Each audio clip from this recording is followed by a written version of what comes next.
I rolled a mimosa? There he goes. So, The glass of wine. It was a 1. It's a good place to lure them and drop a bomb.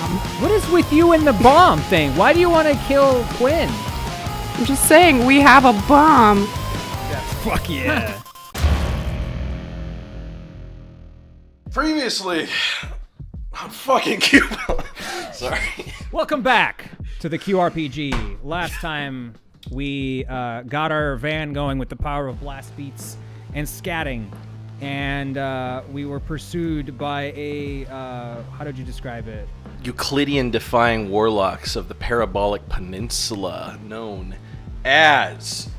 Why do I always forget their fucking name? The Hyperbolic...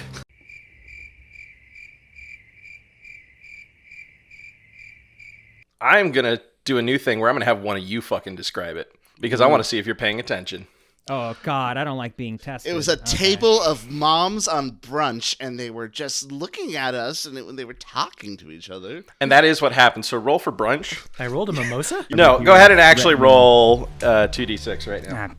Okay. That's Whoever rolls the lowest has to fucking describe what happened in the last episode. Come on, man. Oh, we all Nope. have to do Well, Ari, what happened last time?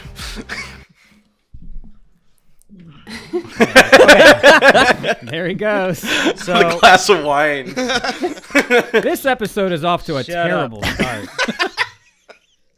Okay, so we found a little shit. We found a little shit named Quinn. It's a little robot that had some barcodes on it. We adopted it. Not everybody wanted to. I want to make that perfectly clear. Not everybody wanted to adopt Quinn, but I don't even You think know. we voted on it. I don't even think there was a vote necessarily. Yeah. No, I didn't. And also just Quinn got into the bat. I had to audition for 7 weeks to get into this band. Can we cut off? and Can we Quinn cut just off got Ari? it. So Ari can't speak anymore.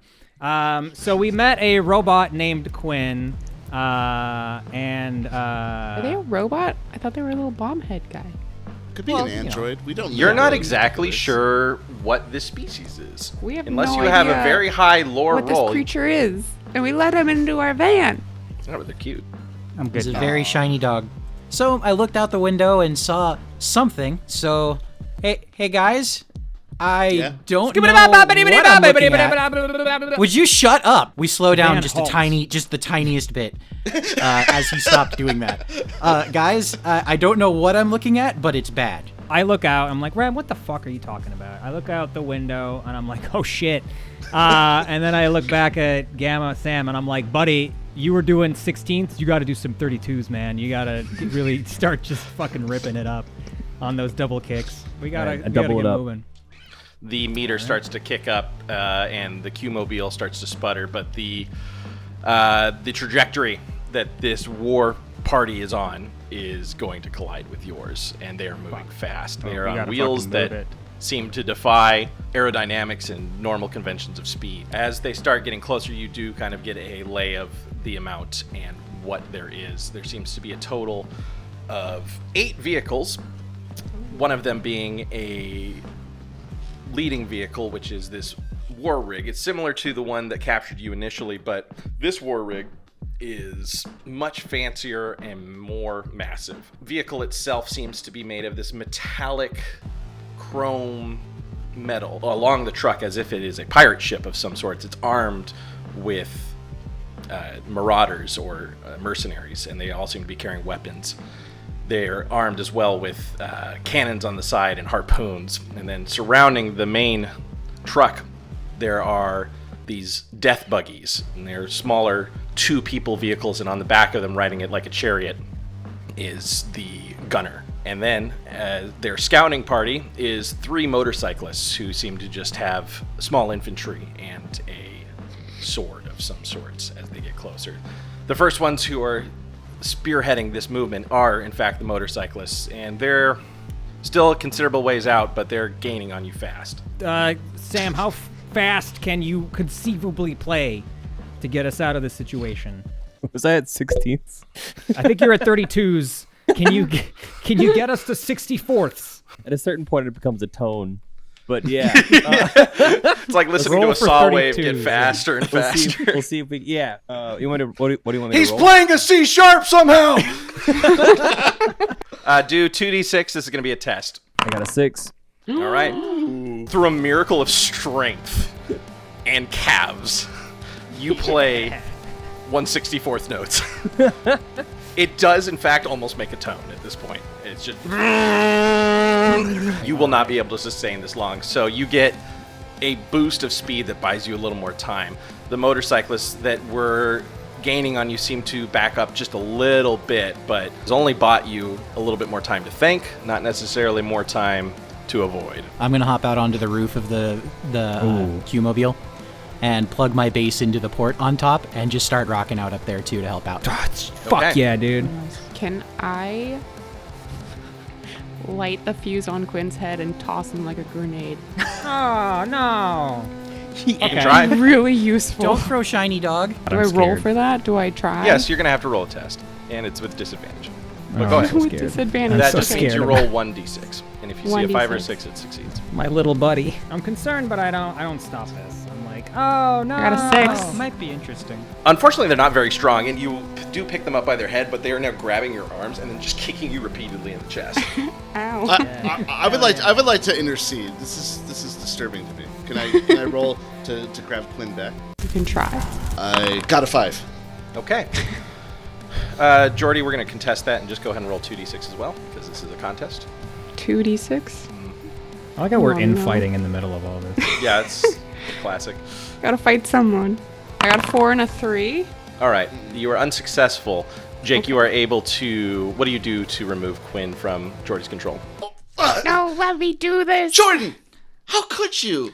We have to use this for leverage. Quinn could be a really good bargaining chip. Quinn, for a moment, is like yelling and screaming as the best they can, like tuning to different radio stations, squeaking and beeping through their, Game Boy Color speaker the best they can, and they're, being carried by their head, and they're just flailing their legs. And then they look up at you for a second because they hear you just using them as leverage, and then they punch you in the stomach really hard as well. Listen, Quinn, Ari had to audition for 7 weeks to join the band. Think about At this that. point, Quinn has heard this line a few times, and they roll their eyes. I still don't even have a membership card. Quinn does pull out a membership card. What the fuck? I look out the window. How's Rem doing up there? Fuck yeah. Sam, go ahead and roll a strength test with disadvantage. It was a 1. Oh shit, that's a good shit. Your calf explodes. Like, it doesn't literally explode in blood and stuff, but you are incapable of using your right calf to do blast beats, and you are down to just your left foot trying to keep up. You do fall out of the back, and you're able to grab with one arm, but you're kind of just like limp. It's like Woody in Toy Story where he's hanging on the back of the truck. Is there anything I can do as the driver to get away from these guys or try to maneuver to gain some distance from them? I'd like to do some swerves. Maybe there's a bunch of junk. Maybe I can go off the road so that we're like going through like pillars of junk, to hopefully. A loop-de-loop. Yeah, can we do a loop-de-loop? Yeah, there's a loop-de-loop right in front of you, and it says Hot Wheels on the side. Approaching you, you start to notice that there's another wall of mountains, and there seems to be a narrowing, a canyon of sorts. It's a good place to lure them and drop a bomb.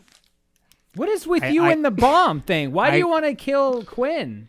I'm just saying, we have a bomb. Izzy, I think it's time we start Dire Break. I need you on that drum set. Hey, you know what? We lost Sam. Put me in, coach. Hard cut to Sam just limping. Yeah. He's probably dead. It's fine. He'll be I all can right. play that song with one hand. I get behind the drums, and I'm like, We'll do a glamour check here. See how fucking cool it is. We'll do just 3 a and a standard. 4. It's all right. It's the best you can do under the circumstances. Yeah, all right. The vehicle at least is still moving. So, and with the addition of Rems playing at the top of the vehicle, you have not net lost any speed. So Okay, that's good. Are these Hey, guys you know close to us? they're No. Yeah, they're moving faster than you, so they are gaining pretty quickly. Does the non-Euclidean effect, is that affecting like us at all as they get closer? Visually, when you look at it, it's strange to look at. But it's not. You were able to parse what's going on, but it's a soapy heat distortion that is what a lot of it looks like. So you can kind of understand the shapes, but especially around the areas of the wheels and certain people where this energy is higher, their shape begins to become a little bit harder to digest. You can hear those trumpets, those horns of war, really closely now. I scream ska from the back of the bus. What? It's the first word Sam's ever said. The music, it's a deep droning sound with these like large tones of guitar. Like it's the metal equivalent of the Dune Sardaukar chant on some level, with a big drone behind, and it's strange sounding, as if comprised of instruments and things that have been cobbled and fused together in strange ways and forced to sing. Ska. You're describing ska. So it's ska. What's different? Yeah. I am like flooring it to this little crevice in the mountains, trying to get us there as quickly as possible. Bullet shots begin to rip over your head, and these bullets seem to carve red energy out as if they're cutting through light itself. I'm gonna Matrix lean underneath one. Roll a glamour check. 3 and a 2. You have every intent to Matrix it, but when the first shot hits, your animal reflexes kind of overdrive your glamour ones, and you kind of pick up your foot really quick. You pick it up, and you recoil from the ricochet. Tried to be cool, sparks. could only pick it up. That's all we can hope for. The shadow of these mountains and the canyon are starting to close in. We're talking pod racer. You know, you're about to go into the crevasse here. Ari, go ahead and roll a test here, as you notice that there are a lot of rocks on the ground. And this is a maneuvering test. Ooh. I got 2 1s. Did we pass? So I think that's the worst That thing you is can literally roll. the worst you can roll. That's excellent. Okay. That's Do I actually smash perfect. right in? great I go job, head on Ari. into the mountain. Really good storytelling. Ari. One Well is a done. good number, so 2 1s is really good. It's golf, actually. I First, cast like golf. 11 twice. Rem, here's what happens. Ari, I know this is about you, but Rem, as the ricochet fires off, you suddenly notice that there's not really a car underneath you, and you're mostly in midair. Ari, you are unable to move correctly as you notice that as you're going into the canyon, there's a lot of rocks and stuff, and you just hit the embankment, and the Qmobile goes flying into there. Wheels spinning. Sam, you're holding in the back, but you hit that rock full on, and now you're flying. And in an Ave Maria moment, you and Rem kind of just fly by each other, looking at each other, slow motion. You are all in midair. Gravity has ceased to exist inside the Qmobile. There is a horde of vicious non-Euclidean enemies behind you, and things don't look too great right now. Oh,